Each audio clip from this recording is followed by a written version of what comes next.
나는 오늘 로렌스 형제를 처음 만났다. 그는 하나님이 자기에게 지금껏 얼마나 좋은 분이셨는가를 얘기했다. 그러니까 18살 나던 해, 자기가 아직 세속에 있을 때였다고 한다. 어느 겨울날 그는 한 그루의 나목을 바라보고 있었다. 나뭇잎들은 하나도 남김없이 다 어디론가 사라졌지만, 그러나 그는 머지않아 잎사귀들이 다시 돋아나리라는 것을 알았다. 뿐만 아니라 꽃도 피고 열매도 맺힐 것이었다. 그는 그것을 통해 하나님의 섭리와 능력에 대하여 깊은 감동을 받게 되었다. 그는 이후로 한 번도 그 섭리와 능력의 영향권에서 벗어나 볼 수 없었다. 로렌스 형제는 아직도 그때 얻은 그 감동이 자신으로 하여금 세상을 온전히 등지고 그토록 고귀한 사랑을 하나님께 드릴 수 있게 했노라고 고백했다. 그가 하나님께 바친 사랑은 어찌나 컸던지 그는 그 후로 40년이라는 온 생애 동안을 한결같이 그분과만 동행하는 삶으로 일관했다. 로렌스 형제는 애초에 수도원 회계의 잔 심부름꾼이었는데 일이 매우 서툴렀다고 한다. 그는 당시 구원을 받으려면 자신의 서투름에 대해 벌을 받아야만 한다고 믿었다. 그래서 그는 인생이 줄 수 있는 모든 즐거움들을 하나님을 위해 전부 희생했다. 그러나 하나님은 그를 벌하시기는커녕 그에게 온전히 흡족스러운 마음만을 부어주셨다. 그래서 그는 종종 하나님께 자기가 지금 뭔가에 속고 있는 게 아닌가 하고 조심스럽게 여쭙곤 했다. 그것은 그리스도인으로서의 자기의 길이 지금까지 그저 즐겁기만 하고 자기가 예상했던 고난들은 거의 없었기 때문이었다. 로렌스 형제는 날마다 하나님과의 대화를 통하여 언제나 그분의 임재를 의식하며 살아야 한다는 것에 대해 확고한 생각을 가지고 있었다.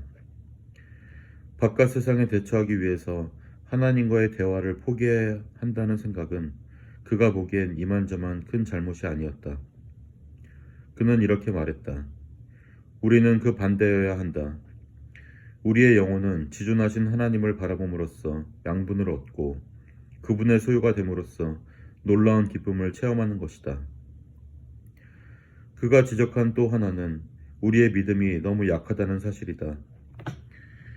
우리는 믿음이 삶을 지배하도록 하지 않고 그저 날마다 기계적으로 반복되는 사소한 기도들에 매달려 살아간다. 그나마 그 기도들은 쉬지 않고 변덕을 부린다.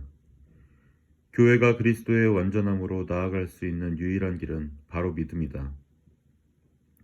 사랑하는 형제는 또한 우리가 자신을 하나님께 드릴 때 그야말로 온전히 내어드려야 한다고 말했다.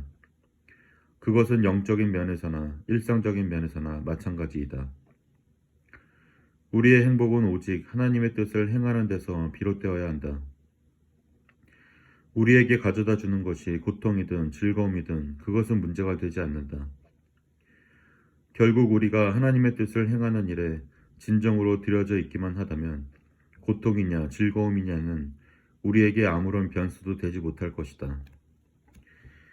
우리는 또한 단조로운 시절을 살아가는 동안에도 여전히 신실해야만 한다. 하나님께서는 바로 그런 무미건조한 시간을 통하여 그분을 향한 우리의 사랑을 시험하실 것이다.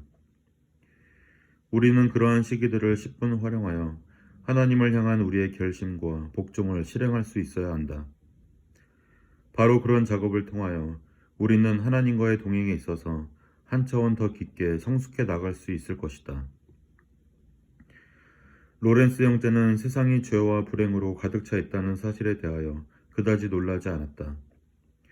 오히려 세상이 왜 그 이상 더 얼룩지지 않았는가에 대해 의아해했을 뿐이다.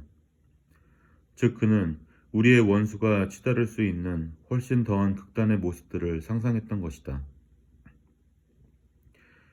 그는 말하기를 자기는 이 문제를 놓고 기도는 하지만 하나님이 마음만 먹는다면 한순간에라도 이런 상황들을 고쳐놓으실 수 있다는 것을 잘 알기 때문에 그런 문제에 너무 지나치게 마음 쓰지 않는다고 했다.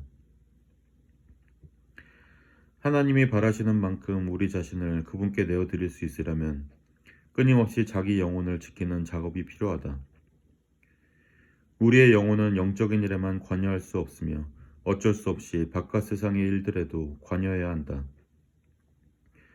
그러나 자칫 잘못하여 세상에 영혼의 속을 다 내비치고 하나님께는 등을 돌려대게 된다면 그분은 우리의 부르짖음에 그다지 쉽게 대답하지 않으실 것이다.